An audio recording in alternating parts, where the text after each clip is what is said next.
isanbu masigi paper si present view adu nabung na yaba pire za kai Abdul Khair Chaudhary na nabung na yaba pire haidana celebrate magi paper tu present view celebrate mana nongpok nongsu silok nari ba khuida nongpok amasung nongsu western and eastern silok nari ba khuida kaya mudin gi nongalam dai sajik hadise western and eastern ani gi miyengda gi perspective ani da gi machet oini yang pani mapung pha ba oiroi maramdi yam pak chau khaba western and eastern criticism ni machet oina thammam dori bani adu machet oina thammam baduna mapung oina thining bagi ikhau lakba soidana pon gani hadina thamjari celebrate ma no mai kita devi guest faculty come Ahan mamattada ngasi national seminar asigi moderator obidi ba kai khunjari ba oza sanga tombabu ahan mamattada ikokno na khunjari aduga aiga paper paminajari ba aigi di oza singumbani makudu so ahan ikai khunjabo jari loina na aigi manga lesson duna phambiri ba aibu kayara khana tapi bangam laba oza sing PhD scholar sing amadi thawai yauna lapiri ba satra satri khuding makpusu ahan na ikokno na khunjari Aigi ngasigi seminar sigi topic sing nongpok nongsuk silok nariba kuida kaya modin gi nongalam dai sajik. Oza moderator ayaba lozaraga mayamda aigi seminar si kudo tabjali. Aiba kaya modin pokri mayungi Nobel nongalam dai sajik mingthon ba. Lairik asigi kuigi top pa masak ama lem na ba hona jabana paper asigi panda moina thanjari. Nongsuk longi modern fiction gi style ama oina English singamaga chanipan marifu tarada mitam lakhiba stream of consciousness haiba phongdokpagi technique asi Dorothy Richardson na English singamaga chamapan taramanga da magi Nobel Pilgrim puthorakpadagi malem pumba khangnaba horakhi Manipur da English singamaga chamapan phungphu tarani thoida stream of consciousness di style amasung technique asi pansinduna pasana magi Nobel Imphal amasung magi ising nungsit ki phibam haibasi puthorakhi English singamaga chamapan humudra humdoida lairik asina manipuri han ba oina Sahitya Academy Award phangba ngamkhibadagi miyam humna lairik si panaki amasung stream of consciousness ki khuigi masaksi khangnaki pasagi Nobel asigi matung innadi stream of consciousness ki khuida protagonist ki mathau tadre amadi traditional Nobel da leiramba mathang manau naina chathaba plot adusu leitre Madugi Mahutta, narrator gi wakal da ningsing lakba thodoksing adu tamak pareng lengsinduna thamba plot gi mathau tadaba khui mawong oire ningsing duna iba haiba wafam sidagi mi amagi punsida tangkak amada thokhiba thodokto ningsing bo oina iba yai haiba wakal si pasagi Nobel sina pangal hakhi masidagi Manipurda memorial khui tholakhi Stream of consciousness ki khui asi kharaga ithaduna Manipuri Sahitya da masige lengdaba mafam ama thambadi tangai pude khadaki Adubu madu tauraga pasagi matau tambani haina ngangna khidatra haibagi ikaina basu leinakhi adugi su mathata pasagi Nobel di maya kalli amasung mayang kangi haibadi magi Nobel da yeglakli basi saragi ponsida thokliba ikai hangoina ngai oiba athiba lichatsin aduni sizinariba lolsu Sahitya gi oiba phajanungai masak yaudraba mayang kang lol Masimak taurubada isaga sana da oirakani mina maring marango oina ukhibasu yai haibagi phibam da leinakhi adudi stream of consciousness ki definition asibu pasagi Nobel asina loirabara masibu hanagi traditional Nobel gi athot ameng aduga khongbu oina satminnaba yadabara haibasi khanerakhi khanariba mayamduri manungda aiba kayamudi pukri mayumso amani changyeng tawduna yenglakhi masigi phal oina elambam dinamani English singamaga chamapan Humputara tareta phongkhiba wari macha gi lairi tingkhang leida stream of consciousness ki wari macha baruni mahabaruni puthorakhi dinamani gi wari macha si mama amana baruni ka khibi macha nupi da mahakna laisari ngaida baruni ka bana thokhiba thodok sing adu thoklam gadra haina singnaman medagi magi wakhalda masamakta thokhiba thodok sing adu mathang ningsing lakpani dinamani na mai pangna traditional form da satyari ton da sagali Masigi matungda English singamaga chamapan marifu mathoida kayamudin bukrimayumna magi Nobel nongalam dai sajik stream of consciousness amasung memorial gi masak sing Bharat ki kaya shastra gi patrada sungduna puthorgi wari sida stream of consciousness ki mayokta leptuna protagonist lehalli masjid taba samnadaba thodok pareng fragmented composition oidadaba du thadoklaga continuity leiba wari pareng oina ulai ꯑꯇꯣꯞꯄꯗ ꯊꯣꯛꯄ ꯔꯤꯌꯦꯂꯤꯇꯤꯒꯤ ꯊꯧꯗꯣꯛꯁꯤꯡ ꯑꯣꯏꯒꯗꯕꯗꯨ ꯅꯦꯔꯦꯇꯔ ꯃꯁꯥꯃꯛꯇ ꯊꯣꯛꯄ ꯅꯨꯡꯁꯤ ꯁꯦꯠꯅ ꯈꯥꯏꯅꯕꯒꯤ ꯊꯃꯣꯏ ꯀꯥꯏꯕ ꯑꯁꯦꯡꯕ ꯋꯥꯔꯤ ꯑꯣꯏꯅ ꯄꯨꯊꯣꯔꯛꯏ ꯑꯁꯤꯒꯨꯝꯕ ꯇꯥꯏꯑꯣꯟꯅꯕ ꯃꯆꯥꯛꯁꯤꯡ ꯑꯁꯤ ꯀꯔꯝꯅ ꯀꯝꯄ꯭ꯔꯣꯃꯥꯏꯖ ꯇꯧꯗꯨꯅ ꯑꯃꯒ ꯇꯤꯟꯅꯍꯜꯂꯤꯕꯅꯣ ꯃꯣꯗꯔꯟꯒꯤ ꯑꯈꯦꯡꯕ ꯈꯨꯠꯏꯒ ꯔꯣꯃꯥꯟꯇꯤꯁꯤꯖꯝꯒꯤ ꯂꯤꯔꯤ ꯈꯣꯏꯔꯤꯕ ꯏꯆꯦꯜꯒ ꯑꯃꯠꯇ ꯑꯣꯏꯅ ꯀꯔꯝꯅ ꯁꯤꯂꯣꯛꯅꯍꯟꯈꯤꯕꯅꯣ ꯍꯥꯏꯕꯒꯤ ꯃꯥꯏꯀꯩ ꯑꯗꯣꯝꯗ ꯌꯦꯡꯂꯨꯔꯕꯗꯤ ꯀꯌꯥꯃꯨꯗꯤꯟꯒꯤ ꯈꯨꯠꯏꯗ ꯉꯛꯂꯕ ꯃꯁꯛ ꯀꯌꯥ ꯑꯃ ꯂꯩ modern sensibilities asi intellectual insight ni kupna khantharubada khunai asida phonglakliba athiba aranba lisat kaya asina nongmadi soidana lamdam asibu lekha tana manglakani khallubada leitadaba nungnangba khoisaunaba poklaktuna asoiba aranba singdo miyam tanaba lawakani adubu khonjeldi asawagi khonjeldi sawraklaga akamba wahai kaya panduna nganglakpani wangang wata adu phajadrabadi intellectual appeal kawwa yaribra saina habesidi nubidasu adum phanglibani nupina saina phunglakpa matamda nupi oibigi athotpadu manghandana pendaba phongdokpadu forceful oidabra nupina aimadudi pamde haina khangkhibada nupana henjiluba ngambara adudi modern sensibility sing asi hanagi tradition ni athotpa masakduga compromise tawraga mina su yaba laina su yaba saite ohenbada kari kaibage midiyang asina yumpham oiraga changen kaya kupna tawduna kaya modin bukrimayumna magi nongalandai sajit puthoraki aduna magi khuisi novela autobiography ra memoir ra masak lepada lurari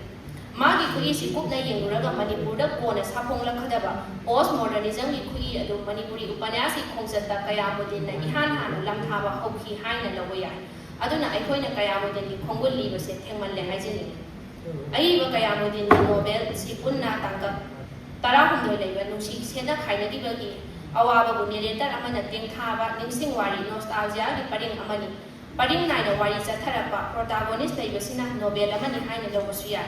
narrator na magi punsida thokhiba thodokni haina masana wari lijabagi mawong leibasida yenglagana autobiography gi khuini haibasu ya ahum suba tangkaktagi loiba phawbada leiba tangkak khudingmak punsigi thodok amamamgi memoir ni aduna memoir khui oinasu lawaya Lairik asida chahi ahummuki punsigi thodoksin konsinduna utli lairik asigi ahanba amasung anisuba tangkakta narrator gi nungsirabi salimaga kainakhaba matungda narrator gi thamoida phumduna leiriba ningamdabagi machak aduna salimaga leiminaringai matamda thokhiba awa nungai gi thodoksin adu mathang ningsinglakani ningsing wari oina chatharapasi stream of consciousness gi technique da phongthoi tangkak ani sidi stream of consciousness na mapung oi haina lawaya masida phongdoklibasi salimaga maga kainakhibada mana wajaba mana hairamba maru happa kawba ngamdana leihuraba wahaising thodoksin mana haikhiba wafam ulamba asengma nusibagi masaksing thodoksindu ahan akoni paring naidana ningsinglapasingdu ibani masida salima karan kanano narrator ga karamna khangnakhi karamna leiminakhi haibadugi likhun amata phongdokte aduna memoir oina lawba ngamlakte stream of consciousness oina songthorai tangkak ani sida yawriba sarupsingsi fragment oimankhiduna aikhoida nungaiba piba ngamde adubo lairik asi paaba loiraba matungdadi tangkak ani si aibana lemhoriba tangkak 13 da ulakadaba thodoksin adugi content ama hana pithokpaga sammanana leirami ingit kumna flash forward ki mawong amani atopa wahai amadana thainagi ipa ibusingna wari hawdringaida wari dugi hiram hana khanganmadugi mawong duni mawong asimasu atai aibasingi mafamda ngasi phawbo uba phangdriba aibagi angakpa sangeng amani haina lawaya natraga aiba asi malengi saite yamna pak sauna leinakhiba miyoi haina khanjai masi bengal gi upanyastar bankim chandra ko mana tangkak amamamgi hawrakpada yamna chana na hapliba quotation sing asina mayek seng tai aiba na no sublong gi aiba amagi technique manipurda changeng do ko koironggadra haina su khanjai oiningba oijasanu manipurda style asi sijinnabadi aiba kayamodinna ahanbani aibana ahanbagi tangkak anisida hariba wahai wangangsing asi magi ningsingbagi epicenter ohelli makha tarakpa tangkaksingda wangangsing asi mahaki punsida kaya maru happa wafamsing oiki haibado hanjin utuna taklai ahum suba tangkaktagi narrator na phongna jongthoktona wari lekhai tana liba hawragi tangkak sigi wari si salimaga khangnaraba matungda coaching tawminaba mamanabi singda singjamaida chatpa khongsat amagi wari ni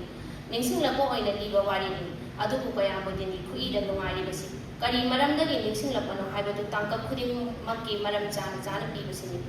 tangkak singsidagi hawraga makha tarakpada lakliba tangkak pumnamakki khuida memoir oina laklaga marakta dream sequence amasung flashback technique haibasi matang chana haptuna puthoraklai nungairibadi ꯑꯇꯩ ꯑꯏꯕꯁꯤꯡꯅ flashback ꯑꯃ ꯂꯥꯛꯀꯗꯧꯔꯦ ꯍꯥꯏꯕꯒꯤ ꯈꯨꯗꯝ ꯑꯃ ꯄꯤꯕꯗꯨ ꯊꯝꯗꯅ ꯃꯥꯒꯤꯗꯤ ꯋꯥꯔꯤ ꯄꯔꯤꯡ ꯑꯣꯏꯅ ꯆꯠꯊꯍꯟꯈꯤꯕ ꯃꯇꯥꯡ ꯌꯥꯝꯅ ꯌꯥꯎꯕꯁꯤꯅꯤ ꯀꯔꯤꯒꯨꯝꯕ ꯃꯇꯝꯗꯅ ꯇꯥꯡꯀꯛ ꯑꯃꯗ ꯏꯁꯇ꯭ꯔꯤꯝ ꯑꯣꯐ ꯀꯟꯁꯤꯁꯅꯦꯁꯅ ꯅꯣꯡꯊꯥꯡꯒꯨꯝꯅ ꯈꯪꯉꯥꯟ ꯉꯥꯜꯍꯜꯂꯝꯂꯒ ꯈꯨꯗꯛꯇ ꯑꯃꯨꯛ ꯆꯤꯛꯃꯥꯡꯅꯈꯤꯕ ꯃꯁꯛ ꯀꯌꯥ ꯌꯥꯎꯏ ꯑꯉꯛꯄ ꯀꯝꯄꯣꯖꯤꯁꯟ ꯑꯃꯅꯤ ꯍꯥꯏꯖꯅꯤꯡꯉꯤ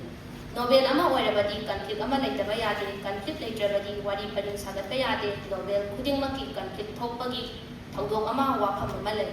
ꯀꯌꯥꯃꯨꯗꯤꯟꯒꯤ ꯅꯣꯕꯦꯜ ꯑꯁꯤꯒꯤ ꯀꯟꯐ꯭ꯂꯤꯛ ꯁꯥꯒꯠꯂꯛꯄꯁꯤ ꯄꯤꯗꯥꯐꯝꯒꯤ ꯁꯝꯔꯨ ꯍꯥꯏꯕꯁꯤꯅ ꯑꯣꯏ ꯅꯦꯔꯦꯇꯔꯒ ꯁꯂꯤꯃꯥꯒ ꯑꯁꯨꯛꯀꯤ ꯃꯇꯤꯛ ꯆꯦꯠꯅ ꯅꯨꯡꯁꯤꯅ ꯂꯩꯃꯤꯟꯅꯩ ꯁꯂꯤꯃꯥꯒꯤ ꯅꯣꯂꯨꯛꯄ ꯂꯤꯆꯠꯀꯤ ꯃꯃꯜꯅ ꯑꯍꯜ ꯂꯃꯟꯅ ꯃꯔꯥꯜ ꯑꯃꯠꯇ ꯄꯤꯕ ꯉꯝꯗꯦ ꯇꯥꯊꯤꯕ ꯉꯝꯗꯦ ꯑꯗꯨꯕꯨ ꯑꯁꯨꯛ ꯐꯈ꯭ꯔꯕꯤ ꯅꯨꯄꯤ ꯃꯆꯥꯁꯤꯅ ꯄꯤꯗꯥꯐꯝꯗ ꯁꯝꯔꯨ ꯊꯨꯡꯂꯝꯕꯁꯤꯅ ꯅꯣꯡꯗꯝꯕꯅ ꯃꯄꯨꯔꯣꯏꯕ ꯀꯥꯏꯅꯕꯒꯤ ꯑꯋꯥꯃꯆꯥ ꯐꯪꯉꯨ ꯍꯥꯏꯕꯁꯤ ꯇꯝꯂꯛꯂꯦ ꯇꯥꯟꯊꯣꯛꯈ꯭ꯔꯕꯗꯤ ꯀꯥꯏꯅꯕ ꯆꯤꯡꯂꯦ ꯀꯥꯏꯅꯗ꯭ꯔꯕꯗꯤ ꯏꯆꯥ ꯉꯟꯇꯥ ꯁꯤꯌꯣ ꯍꯥꯏꯕꯅꯤ ꯍꯥꯏꯕꯁꯤ ꯈꯜꯂꯨꯕꯗ ꯑꯍꯜ ꯂꯃꯟꯅ ꯃꯥꯕꯨ ꯂꯩꯍꯟꯅꯤꯡꯗꯦ ꯃꯁꯤꯗꯒꯤ ꯀꯟꯐ꯭ꯂꯤꯛ ꯂꯥꯛꯏ ꯃꯃꯥ ꯃꯄꯥꯅ ꯑꯅꯧꯕ ꯃꯧ ꯑꯃ ꯊꯤꯅꯤꯡꯂꯛꯏ ꯃꯁꯤꯗꯒꯤ ꯃꯇꯝꯁꯤꯗ ꯁꯂꯤꯃꯥꯒꯤ ꯈꯣꯏꯖꯤ ꯃꯤꯇꯝꯈ꯭ꯔꯦ ꯑꯗꯨ ꯑꯣꯏꯔꯕꯁꯨ ꯃꯄꯨꯔꯣꯏꯕꯒꯤ ꯑꯅꯧꯕ ꯌꯥꯏꯐ ꯂꯝꯕꯤ ꯑꯃ ꯁꯦꯝꯅꯕ ꯀꯠꯊꯣꯛꯂꯒꯦ ꯂꯦꯞꯈꯤ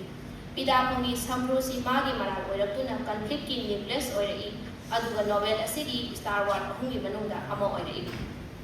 ꯅꯣꯕꯦꯜ ꯑꯁꯤꯒꯤ ꯇꯔꯨꯛꯁꯨꯕ ꯇꯥꯡꯀꯛꯇ ꯁꯂꯤꯃꯥꯒꯤ ꯃꯃꯥ ꯃꯄꯥ ꯑꯅꯤꯃꯛ ꯁꯤꯔꯕꯗ ꯃꯆꯤꯟ ꯃꯧꯄ꯭ꯋꯥꯁꯤꯡꯅ ꯕꯤꯈ꯭ꯌꯥ ꯅꯤꯕ ꯂꯥꯛꯄꯗꯒꯤ ꯈꯥꯡꯕ ꯉꯝꯗ꯭ꯔꯗꯨꯅ ꯃꯔꯝ ꯆꯥꯅ ꯆꯠꯈꯤꯕ ꯑꯣꯏꯅ ꯎꯍꯜꯂꯤ ꯇꯁꯦꯡꯕꯗꯤ ꯃꯗꯨ ꯅꯠꯇꯦ ꯄꯤꯗꯥꯐꯝꯒꯤ ꯁꯝꯔꯨꯒꯤ ꯑꯍꯜ ꯂꯃꯟꯅ ꯄꯥꯈꯠꯆꯔꯤꯕꯗꯨ ꯀꯣꯛꯍꯟꯅꯕ ꯊꯧꯗꯣꯛꯁꯤꯅ ꯄꯥꯝꯕꯩ ꯑꯣꯏꯗꯨꯅ ꯃꯄꯨꯔꯣꯏꯕꯕꯨ ꯊꯥꯗꯣꯛꯂꯝꯅꯕ ꯍꯣꯠꯅꯔꯛꯄꯅꯤ ꯃꯥꯡꯖꯧꯅꯅ ꯃꯄꯨꯔꯣꯏꯕꯅ ꯂꯣꯟꯅ ꯈꯔ ꯈꯣꯡꯅ ꯈꯔ ꯇꯦꯡꯕꯥꯡꯗꯨꯅ ꯏꯕꯥꯅꯤ ꯆꯪꯅ ꯌꯣꯛꯁꯤ ꯍꯥꯏꯈ꯭ꯔꯕꯅꯤ ꯆꯠꯇꯕ ꯌꯥꯏ ꯑꯗꯨꯕꯨ ꯑꯍꯜ ꯂꯃꯟꯒꯤ ꯑꯄꯥꯝꯕ ꯌꯦꯡꯗꯨꯅ ꯃꯄꯨꯔꯣꯏꯕꯕꯨ ꯅꯤꯡꯇꯝꯍꯟꯕꯅꯤ ꯆꯠꯂꯝꯗꯥꯏꯗ ꯈꯨꯔꯨꯝꯗꯨꯅ ꯍꯥꯏꯔꯝꯃꯤ ꯀꯣꯠ ꯅꯨꯡꯁꯤꯕ ꯅꯍꯥꯛ ꯂꯦꯡꯗꯅ ꯄꯣꯊꯥꯔꯝꯃꯣ ꯑꯩꯕꯨ ꯑꯃꯨꯛ ꯊꯤꯔꯛꯄ ꯇꯧꯕꯤꯔꯅꯨ ꯀꯔꯤꯒꯨꯝꯕ ꯊꯤꯔꯛꯄꯗ ꯑꯩꯒ ꯐꯪꯅꯗ꯭ꯔꯕꯗꯤ ꯅꯍꯥꯛ ꯅꯨꯡꯉꯥꯏꯔꯣꯏ ꯑꯗꯨꯒ ꯑꯃꯨꯛꯁꯨ ꯅꯍꯥꯛꯅ ꯊꯤꯔꯛꯂꯦ ꯍꯥꯏꯕꯁꯤ ꯈꯪꯂꯛꯂꯕꯗꯤ ꯑꯩꯁꯨ ꯅꯨꯡꯉꯥꯏꯔꯔꯣꯏ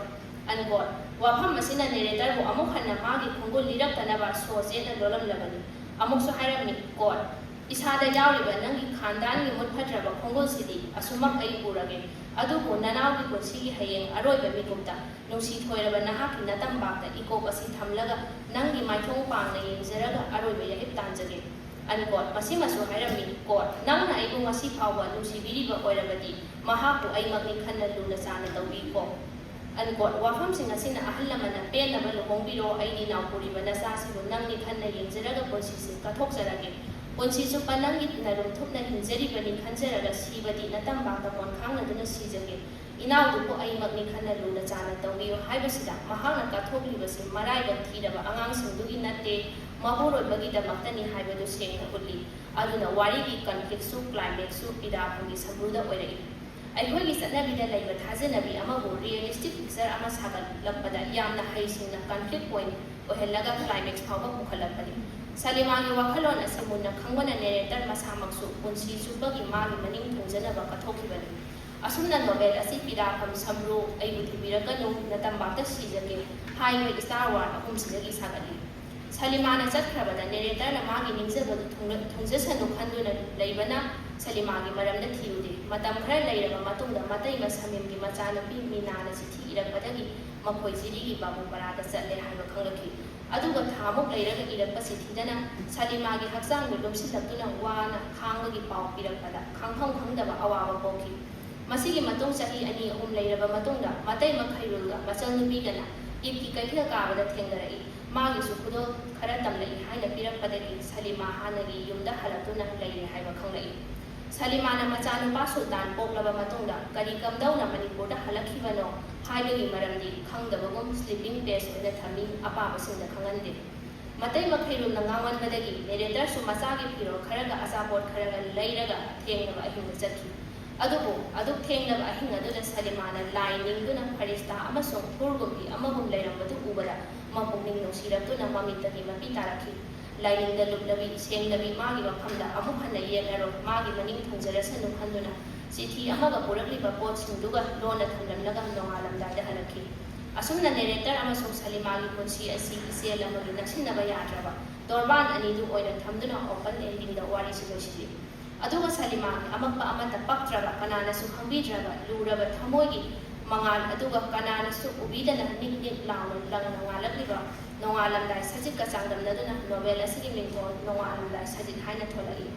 Salimabu protagonist oheli adubu wari pumna maksudi narrator na sahitya sebagi ama oina laba matungda miyam na thajabiduna editor ohenduna chefong amagi journal puthokna bagidama pariset ke office ta editing tawringe ta nixing lakhiba wari oina pawdamlapani aduna pumna mak stream of consciousness ki mawong lakani mawong pumna makse yengluraga kaya bodini novel asigi skeleton ni nongsuklong gi techniques na semani haina lawaya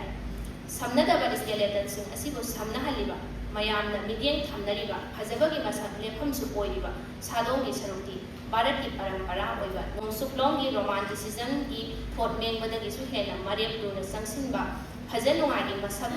taaduna semlak sengwatbani aduga novel asigi mapan thongi purangana maramdam gi mithiraba lon gi leiteng amasong technique sing sizinaduna semani bharat ki nainaroldi thought mengba phajanunga gi matawna tinba thaksi khasi naiba order amasong discipline ngakwa haibasi thadok phadaba manani haina lawi sahitya gi panthongsi nungaiba phangwani haina lawi nungainabagi damak sahitya gi thawai oina launariba mapung oiba ras ama yahangadabani phajahanabagi damak alankar makhan makhan hapgadabani amasong saritradu hidamnafam oiba misak amana ohengadabani haibasini kayamudin na pumnamak si ngaktuna novel asigi sadong amasong kurangman sagatki modern techniques sizinarabasu modern in line hajadaba amadi khoisaunaba amasung arop asop areng khangdaba matawsingdu humdokraga laida thajaba athot amengmu pamjaba hidamna pham oiba charitra ama oina salimagi punsida sagalai